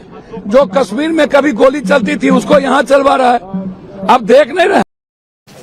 तो ये गांधी बनकर गए थे लेकिन लाठी लेकर अंदर नहीं जा पाए और बाहर। लेकिन जो कह रहे हैं बड़ी महत्वपूर्ण बात, ये तो उनका अपना प्रदर्शन का उस विरोध जताने का तरीका है। लेकिन जो बात कह रहे हैं AK-47 से आप गोलियां चलवा देंगे प्रदर्शनकारी छात्रों पर, ये तो बड़ी हैरानी की बात है। अमलेंदु जी, इसमें तो पूरा का पूरा वो हमला एक तरीके से उनके खिलाफ कार्रवाई होनी चाहिए। ये नहीं समझ में आता कि AK-47 से कोई पुलिस का आदमी बिना किसी निर्देश के, बिना किसी के कहे वो छात्रों पर गोली चला देगा। बिल्कुल जी सही बात है। ये बिना पुलिस के निर्देश के कैसे कोई चला सकता है? ये निर्देश मालूम पड़े। बिहार में किसने चलवाया, यहाँ दिल्ली में किसने चलवाया? चूंकि दिल्ली पुलिस कह रही है कि हमने आदेश नहीं दिया। आपने आदेश नहीं दिया तो पैलेट गन चलाई कैसे गई? फिर किसने इसका आदेश दिया? सेंट्रल की फोर्स ने चलाया, RAF ने चलाया, किसने किसके आदेश पर चलाया ये मालूम होना चाहिए। और RAF के जो बड़े अधिकारी वो खुद स्वीकार कर रहे हैं कि जो नॉर्म्स थे उनका पालन नहीं किया गया, प्रोटोकॉल का पालन नहीं किया गया। तो प्रोटोकॉल का पालन नहीं किया गया तो प्रोटोकॉल का पालन ना करने पर किसको क्या सजा हुई ये भी तो बताया जाए, देश को सामने बताया जाए कि आपने क्या सजा दी किसको, लेकिन कुछ नहीं बताया गया। बिल्कुल, किसको क्या सजा दी। और जब वो विपक्ष सवाल पूछ रहा है कि गृह मंत्री उस पर बयान दे, तो गृह मंत्री दिखाई ही नहीं पड़ रहे हैं, प्रधानमंत्री दिखाई नहीं पड़ रहे हैं। और जब प्रधानमंत्री, गृह मंत्री कहाँ है, पूछा जा रहा है कि संसद का सत्र चल रहा है, वो दिखाई नहीं पड़ रहे हैं, उनको आना चाहिए, यहाँ बयान देना चाहिए। तो ये सवाल पूछने पर उसका जवाब देने की बजाय सदन की कार्यवाही ही स्थगित कर दी जाती है। लेकिन सवाल यह है कि स्थगित कब तक की जाएगी और क्या जो वादे किए हैं प्रदर्शनकारियों को रिहा करने के, उनके खिलाफ मुकदमे वापस लेने के, उसको पूरा किया जाएगा या नहीं किया जाएगा। लेकिन स्पष्ट तौर पर छात्रों की ओर से ये कहा गया है कि अगर ये 30 तारीख तक ये मुकदमे वापस नहीं लिए जाते तो फिर से आंदोलन शुरू किया जाएगा। देखते हैं सरकार क्या करती है, अपने वादे पूरा करती है या फिर एक और आंदोलन का सामना करती है, रहेगी इस पर नजर। लेकिन 2 बजे से जब सदन की कार्यवाही शुरू होगी तो उसमें चर्चा होगी उस विधेयक पर जो कानून को, जो पेपर लीक को रोकने के लिए जो कानून है उसमें संशोधन किया गया है। तो देखे रहेगी इन सारी चीजों पर नजर। आप बने रहिए DB लाइव के साथ। इस कार्यक्रम को अब यहीं समाप्त करते हैं। मुझे और अमलेंदु उपाध्याय को दीजिए इजाजत। नमस्कार।